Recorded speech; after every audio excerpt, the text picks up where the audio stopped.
नमस्कार, मैं हूं सुरभि शर्मा। ये शुरू करते हैं खबरों का सिलसिला नए सिरे से और बताते हैं आपको सबसे पहले आज की सबसे बड़ी खबर के बारे में।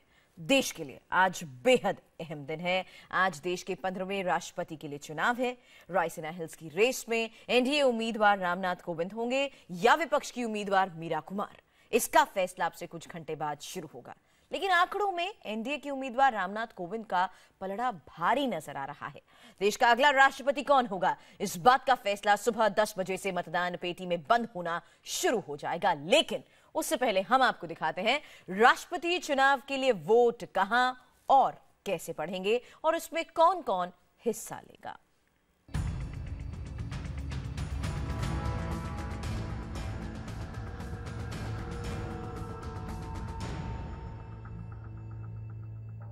कौन बनेगा राष्ट्रपति?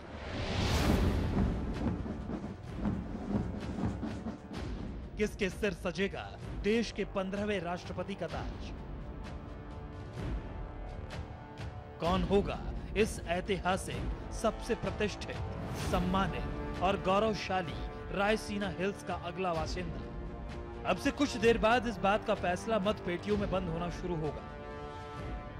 देश के सबसे बड़े पद के चुनाव के लिए मैदान में अगर एनडीए के मास्टर स्ट्रोक उम्मीदवार रामनाथ कोविंद हैं, तो विपक्ष की उम्मीदवार मीरा कुमार भी अपने दावे को कमजोर नहीं बता रही हैं। रामनाथ कोविंद का जन्म कानपुर के गांव परौंख में 1 अक्टूबर 1945 को हुआ, तो मीरा कुमार का जन्म बिहार के भोजपुर में 31 मार्च 1945 को हुआ।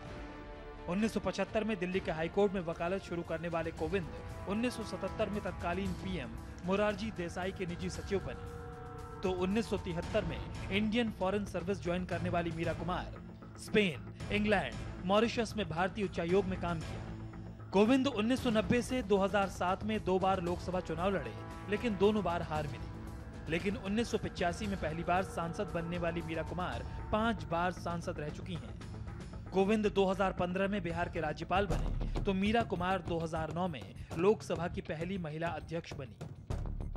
इस बार का राष्ट्रपति पद का चुनाव अपने आप में खास है। खास इसलिए कि पहली बार इस चुनाव में दलित बनाम दलित का मुकाबला हो रहा है। रामनाथ कोविंद और मीरा कुमार दोनों ही दलित समुदाय से हैं, यानी जीत जिनकी भी हो, देश को अगला महामहिम दलित समुदाय से मिलना तय है। चुनाव में किसका पलड़ा भारी है, आंकड़े किस उम्मीदवार के पक्ष में हैं, ये आपको बताएं। उससे पहले आपको बताते हैं कि आखिर राष्ट्रपति का चुनाव होता कैसे है। राष्ट्रपति चुनाव के लिए लोकसभा के 543, राज्यसभा के 231 और विधानसभा के 4077 विधायक वोट डालेंगे। यानी आज के चुनाव में कुल 4851 वोटर्स हैं, जिनका वोट मूल्य अलग अलग होता है। सुबह 10 बजे जब संसद और अलग अलग राज्यों की विधानसभाओं में राष्ट्रपति के लिए वोटिंग शुरू होगी, तब सांसदों के हरे और विधायकों के गुलाबी मतपत्र में 2 उम्मीदवारों के नाम होंगे। पहला नाम यूपीए समर्थित उम्मीदवार मीरा कुमार का होगा, जबकि दूसरा एनडीए उम्मीदवार रामनाथ कोविंद का। दरअसल राष्ट्रपति चुनाव के मतपत्र में उम्मीदवार का क्रम हिंदी वर्णमाला यानी हिंदी अल्फाबेट के मुताबिक होता है। हिंदी में म पहले आता है, इसलिए मीरा कुमार का नाम ऊपर होगा। उसके बाद पहली और दूसरी वरीयता का बॉक्स बना होगा, जिसमें सांसदों और विधायकों को निशान लगाना होगा। 15वें राष्ट्रपति के चुनाव में कोई विवाद ना हो, इसके लिए एक खास तरह की कलम का इस्तेमाल हो रहा है। सांसदों, विधायकों को निशान लगाने के लिए जो कलम का इस्तेमाल करना है, उसमें बैंगनी रंग की इंक होगी। चुनाव आयोग ने आज के चुनाव के लिए राज्यसभा के 14 और लोकसभा के 41 सांसदों को अपने अपने राज्यों में वोट डालने की इजाजत दी है। वहीं 5 विधायक ऐसे हैं जिन्हें संसद में वोट डालने की इजाजत मिली है, जबकि 4 विधायक दूसरे राज्य की विधानसभा में वोट डालेंगे। यूपी के सीएम योगी अभी गोरखपुर से सांसद हैं, इसलिए वो लखनऊ में विधानसभा में वोट डालेंगे। वहीं यूपी के डिप्टी सीएम केशव प्रसाद मौर्य भी फूलपुर से एमपी हैं, इसलिए वो भी यूपी विधानसभा में ही वोट डालेंगे। केंद्रीय मंत्री और झांसी से सांसद उमा भारती भी यूपी असेंबली में वोट डालेंगे। गोवा के सीएम मनोहर पर्रिकर बीजेपी के राज्यसभा सांसद हैं, इसलिए वो गोवा विधानसभा में राष्ट्रपति चुनाव के लिए वोट डालेंगे। इनके अलावा चुनाव आयोग ने तृणमूल कांग्रेस के सभी राज्यसभा और लोकसभा सांसदों को पश्चिम बंगाल विधानसभा में वोट डालने की इजाजत दी है। शाम 5 बजे जब वोटिंग खत्म होगी, तब बैलेट बॉक्स की पूरी सुरक्षा के बीच इलेक्शन ऑफिसर्स दिल्ली लेकर आएंगे।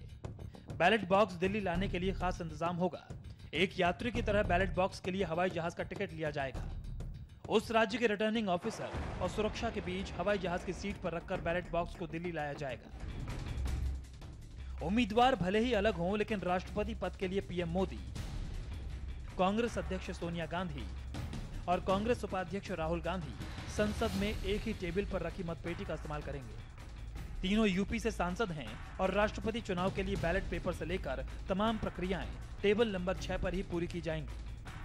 वहीं आज के चुनाव में सचिन तेंदुलकर, एक्ट्रेस रेखा और सुब्रमण्यम स्वामी जैसे नॉमिनेटेड एमपी वोट नहीं डाल पाएंगे।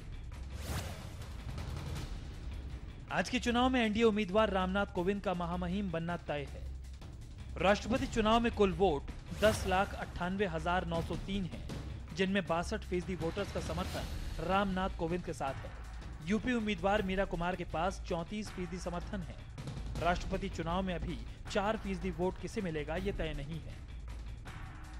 जिस वक्त एनडीए ने रामनाथ कोविंद की उम्मीदवारी का ऐलान किया था, उस समय देश के राष्ट्रपति के लिए जरूरी 50% प्लस 1 वोट का आंकड़ा कोविंद के हक में नहीं था। लेकिन नीतीश कुमार की जेडीयू, नवीन पटनायक की बीजेडी, टीआरएस और वाईएसआर कांग्रेस के समर्थन में आने के साथ ही रामनाथ कोविंद का अगला राष्ट्रपति बनना पक्का हो गया। यहां आपको यह भी बता दें कि राष्ट्रपति चुनाव में सांसद विधायकों के चुनाव की तरह मतपत्र का कोई नोटा का विकल्प नहीं होता, यानी वोटर्स को 2 विकल्पों में से किसी एक को वरीयता के लिए चुनना ही पड़ता है। आप ये जानकर हैरान रह जाएंगे कि राष्ट्रपति चुनाव में दल बदल कानून लागू नहीं होता। इस वजह से क्रॉस वोटिंग भी संभव है, जो अमूमन नहीं होती। फिर भी सांसद और विधायक राष्ट्रपति के उम्मीदवार के प्रस्तावक या समर्थक हो सकते हैं।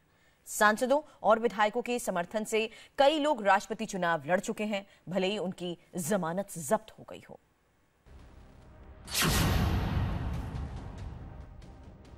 मशहूर वकील राम जेठमलानी भी राष्ट्रपति पद का चुनाव लड़ चुके हैं।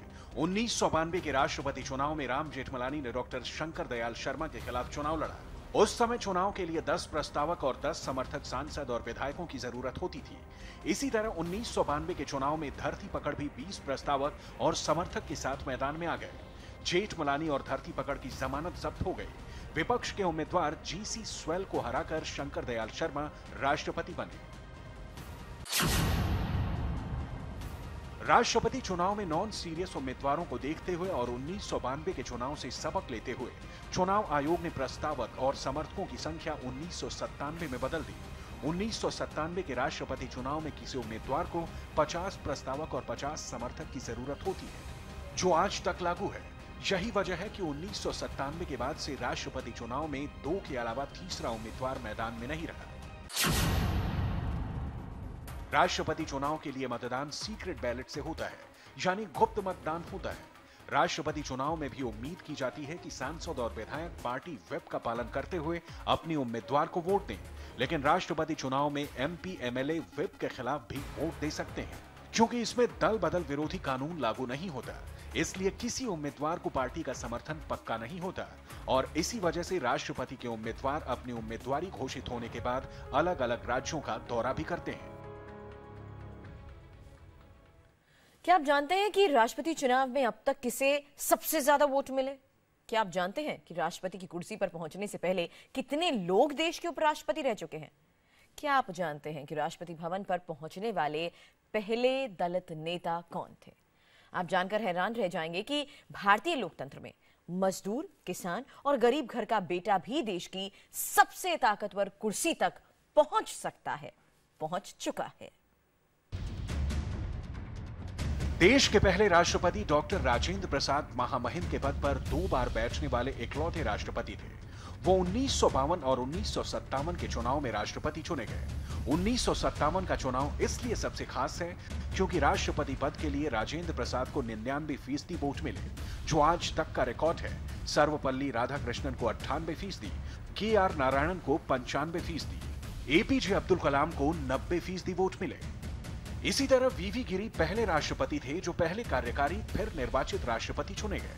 इसी तरह जाकिर हुसैन और फखरुद्दीन अली अहमद ऐसे 2 राष्ट्रपति थे जिनका निधन बतौर राष्ट्रपति पद पर रहते हुए हुआ।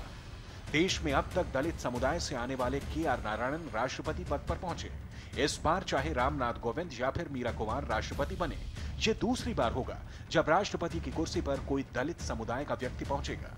इसी तरह देश की एकमात्र महिला राष्ट्रपति बनने का सौभाग्य प्रतिभा पाटिल को मिला।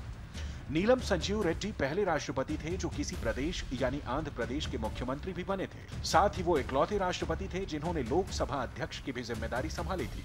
इसके बाद ज्ञानी जैल सिंह दूसरे राष्ट्रपति थे जो 1972 से 1977 तक पंजाब के मुख्यमंत्री भी रहे थे। देश में 6 ऐसे राष्ट्रपति हुए जो उपराष्ट्रपति की कुर्सी से राष्ट्रपति के पद पर पहुंचे थे। इनमें सबसे पहले सर्वपल्ली राधाकृष्णन का नाम आता है, जो डॉक्टर राजेंद्र प्रसाद के बाद राष्ट्रपति बने। फिर जाकिर हुसैन, वीपी गिरी, आर वेंकटरमन, शंकर दयाल शर्मा, केआर नारायणन उपराष्ट्रपति से राष्ट्रपति बने। 2002 के बाद यह सिलसिला खत्म हो गया। अमूमन ऐसा कहा जाता है कि उसी व्यक्ति को राष्ट्रपति बनाया जाता है जो अपनी पार्टी और सरकार का वफादार होता है। ये रवायत इसलिए है क्योंकि राष्ट्रपति का विशेषाधिकार कई नाजुक मौकों पर निर्णायक होता है। पिछले 70 वर्षों में कई बार ऐसे मौके आए हैं जब राष्ट्रपति और प्रधानमंत्री या सरकार के बीच ठनी। इतिहास भी कहता है कि हर मौके पर राष्ट्रपति का फैसला ही अंतिम हुआ। ऐसा मौका यूपीए सरकार में भी आया और पहले प्रधानमंत्री पंडित जवाहरलाल नेहरू के वक्त भी। 13 साल पहले 2004 में संसद के सेंट्रल हॉल में जब कांग्रेस सांसदों को उस वक्त सदमा लगा जब कांग्रेस अध्यक्ष सोनिया गांधी ने प्रधानमंत्री पद के लिए डॉक्टर मनमोहन सिंह का नाम लिया। कहते हैं सोनिया गांधी के इस अप्रत्याशित फैसले के पीछे तत्कालीन राष्ट्रपति एपीजे अब्दुल कलाम थे। सच्चाई जो भी हो, हकीकत तो यह है कि 2007 में कांग्रेस ने एपीजे अब्दुल कलाम की जगह राष्ट्रपति पद के लिए प्रतिभा देवी सिंह पाटिल को वरीयता दी। लेकिन इतिहास में यह पहला मौका नहीं है जब राष्ट्रपति और प्रधानमंत्री या सत्ताधारी पार्टी के बीच रिश्ते तल्ख हों। इंदिरा गांधी की हत्या के बाद जब कांग्रेस नेतृत्व ने राजीव गांधी को प्रधानमंत्री बनाने का प्रस्ताव किया तो यह सवाल था कि क्या तत्कालीन राष्ट्रपति ज्ञानी जैल सिंह इसके लिए तैयार होंगे। ये सवाल इसलिए था क्योंकि तत्कालीन प्रधानमंत्री इंदिरा गांधी और राष्ट्रपति ज्ञानी जैल सिंह के बीच ऑपरेशन ब्लू स्टार को लेकर मतभेद था। कहते तो यहां तक है कि ऑपरेशन ब्लू स्टार से एक दिन पहले दोनों की मुलाकात हुई, लेकिन इंदिरा गांधी ने इस बारे में ज्ञानी जैल सिंह को कुछ नहीं बताया। वहीं दूसरी तरफ प्रधानमंत्री इंदिरा गांधी ने जिस ढंग से 25 जून 1975 को तत्कालीन राष्ट्रपति फखरुद्दीन अली अहमद से आधी रात को आपातकाल यानी इमरजेंसी पेपर पर दस्तखत करवाए, इसकी वजह से फखरुद्दीन अली अहमद को रबर स्टैंप प्रेसिडेंट कहा जाता है। लेकिन देश के पहले राष्ट्रपति डॉक्टर राजेंद्र प्रसाद तत्कालीन प्रधानमंत्री जवाहरलाल नेहरू के यस मैन नहीं थे। राष्ट्रपति के अधिकार, हिंदू कोड बिल और सोमनाथ मंदिर के पुनरुद्धार को लेकर दोनों में मतभेद हुए। कहा तो यह भी जाता है कि राष्ट्रपति पद के लिए पंडित नेहरू की पसंद सी राजगोपालचारी थे, लेकिन सरदार पटेल की पसंद डॉक्टर राजेंद्र प्रसाद। आखिरकार सरदार पटेल की ही चली। Welcome back. अगली बड़ी खबर का रुख करते हैं। उत्तर भारत में बाढ़ का कहर थमने का नाम नहीं ले रहा। बारिश और बाढ़ की सबसे मार असम पर पड़ रही है, जहां अब तक तकरीबन 60 लोगों की मौत हो चुकी है, जबकि 10 लाख से ज्यादा लोग प्रभावित हैं। वहीं गुजरात में अब तक 9 लोगों की मारे जाने की खबर है। बिहार, उत्तर प्रदेश, मध्य प्रदेश, महाराष्ट्र और उड़ीसा के भी ज्यादातर इलाके बाढ़ की चपेट में हैं। उत्तरी बिहार में कोसी नदी खतरे के निशान से ऊपर बह रही है, तो उड़ीसा और यूपी की भी ज्यादातर नदियां उफान पर हैं।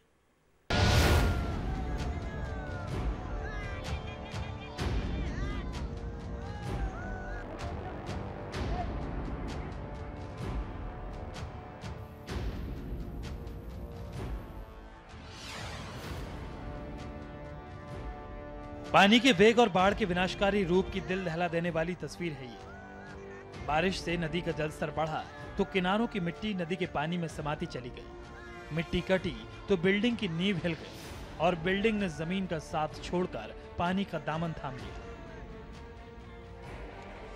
तस्वीरें बिहार के भागलपुर के नारायणपुर प्रखंड की हैं और कोसी नदी में समा रही ये बिल्डिंग एक स्कूल की है। भारी बारिश के बाद कोसी नदी में पानी का लेवल हद से ज्यादा बढ़ चुका है, जिसकी वजह से नदी के किनारों की मिट्टी लगातार कट कट कर पानी में समाती जा रही है और यही वजह है कि नदी किनारे पर बनी बिल्डिंग्स पर भी खतरा मंडराने लगा है। हालांकि मिट्टी के कटाव को देखते हुए बिल्डिंग को नुकसान की आशंका कुछ दिन पहले से ही थी, इसलिए स्कूल को बंद कर उसे खाली करा लिया गया था।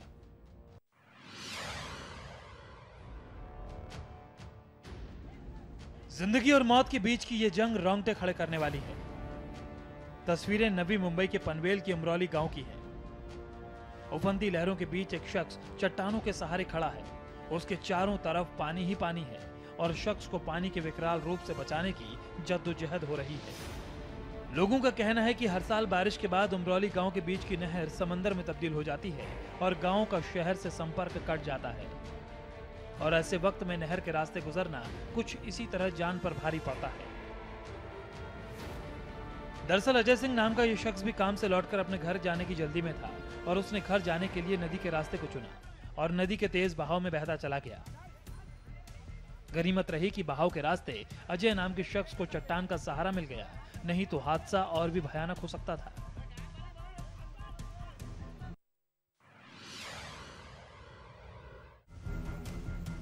तस्वीरें उड़ीसा के कालाहांडी की हैं।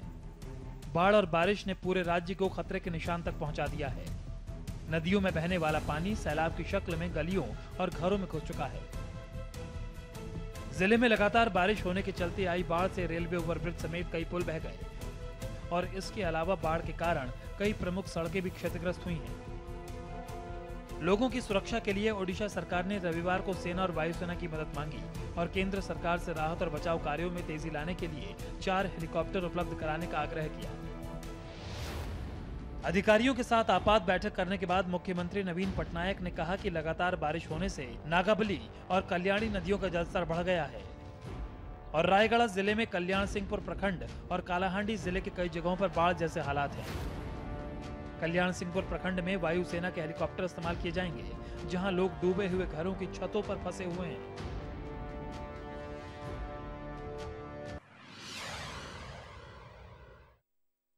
गुजरात का सुरेंद्रनगर जिला भी पानी की मार झेलने को मजबूर है। यहाँ के चोटीला इलाके में ऐसी बारिश हुई जिसकी वजह से लोगों की जान पर बन आई। कुछ लोग खेतों में फंस गए। इन्हें बचाने के लिए इंडियन एयरफोर्स के हेलीकॉप्टर की मदद ली गई। खेतों में देवदूत बनकर उतरते हेलीकॉप्टर्स को देखकर लोग कितने खुश हैं, ये तस्वीरें देखकर पता चलता है। जिन लोगों के पास खाने पीने की किल्लत है, उन्हें ड्रोन के जरिए खाना पहुंचाया जा रहा है। गुजरात सरकार ने एहतियात के तौर पर स्कूल कॉलेज में छुट्टी घोषित की है। संडे को भी सभी कर्मचारियों की छुट्टियां कैंसिल कर दी गई ताकि बाढ़ जैसे हालात से निकला जा सके।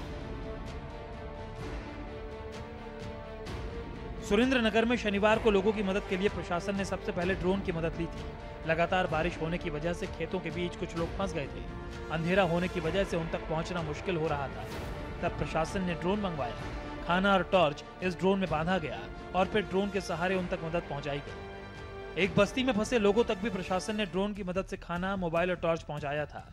और रविवार को उजाला होते ही प्रशासन ने लोगों को बचाने के लिए हेलीकॉप्टर को जमीन पर उतार दिया।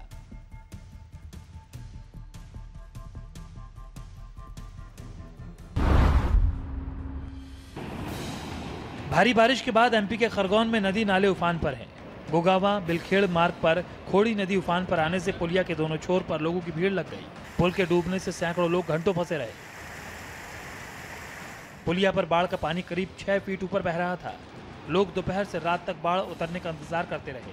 आलम यह है कि कुछ घंटे भी तेज बारिश होने पर नदी जल्दी उफान पर आ जाती है। इसी तरह नदी के अचानक उफान पर आने से 2 व्यक्तियों की मौत हो चुकी है और कई मवेशी बह चुके हैं। जब से उत्तराखंड में गंगा नदी का जलस्तर बढ़ा है, बलिया के नदियों किनारे बसे लोगों की सांसें रोक सी गई हैं। बलिया में 2 नदियां बहती हैं, उत्तर की तरफ घाघरा और दक्षिण की तरफ गंगा। आलम यह है कि दोनों ही नदियां उफान पर हैं। गंगा के किनारे बसे लगभग सैकड़ों गांव बाढ़ की चपेट में आने की संभावना है।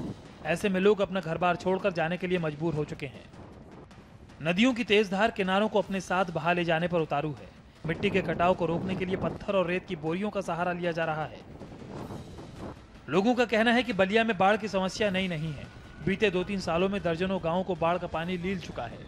प्रशासन ने बलिया बरैया बांध बचाने के नाम पर अब तक करोड़ों रुपए गंगा में बोल्डर और बालू की बोरी के नाम पर बहा दिए, पर समस्या जस की तस है। लोगों का यह भी आरोप है कि सरकार हर साल बाढ़ से निपटने और बाढ़ पीड़ितों के मुआवजे के नाम पर करोड़ों रुपए बहा देती है, लेकिन बाढ़ और नदियों के कहर से बेघर हुए लोगों के पुनर्वास के लिए सरकार जरा से भी गंभीर नजर नहीं आती और हर साल बारिश के मौसम में यही कहानी दोबारा दोहराई जाती है। इन दिनों सोशल मीडिया पर एक वीडियो वायरल हो रहा है जिसे हसैनी वाला बॉर्डर पर भारतीय दर्शकों ने शूट किया है, जिसमें बीटिंग रिट्रीट सेरेमनी के दौरान एक जवान भारतीय जवानों को ज्यादा जोश दिखाने के चक्कर में गिर पड़ा। अब इस जवान का मजाक बन रहा है और पाकिस्तान की किरकिरी हो रही है। सारी अकड़ एक झटके में आसमान से जमीन पर आ गई। सारी हेकड़ी पल भर में हवा हो गई। सारा अनुशासन अर्श से फर्श पर आ गया। पैर पटकने वाला रेंजर लड़खड़ा कर गिर गया।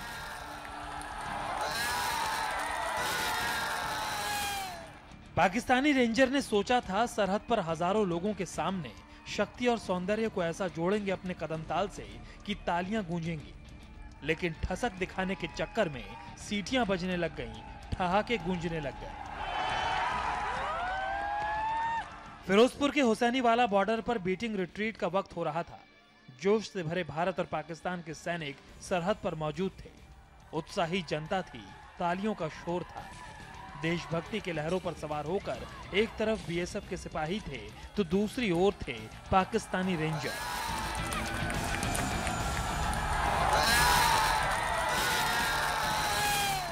बड़े जोश के साथ एक पाकिस्तानी रेंजर कदमताल करता हुआ झंडे के पास पहुंचा।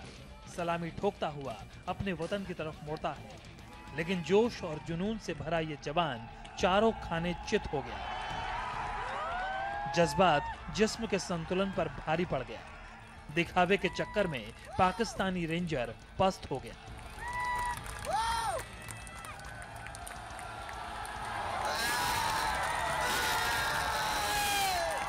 सलामी की परंपरा एक झटके में फजीहत में बदल गई। सरहद पर हमेशा अकड़ में रहने वाला पाकिस्तानी रेंजर ऐसा गिरा कि जमीन पर आ गया। परेड की जगहसाई हुई, जनता ने सीटियां बजाईं और रेंजर महोदय अपनी इज्जत को झाड़ते हुए वापस रवाना हुए। इसके बाद बारी बीएसएफ की आई। बीएसएफ के जवानों की आंखों में बस एक ही छवि थी, भारत माता की छवि। कंठ की गरजती हुई आवाज सुनकर भारतीयों का सीना चौड़ा हो गया।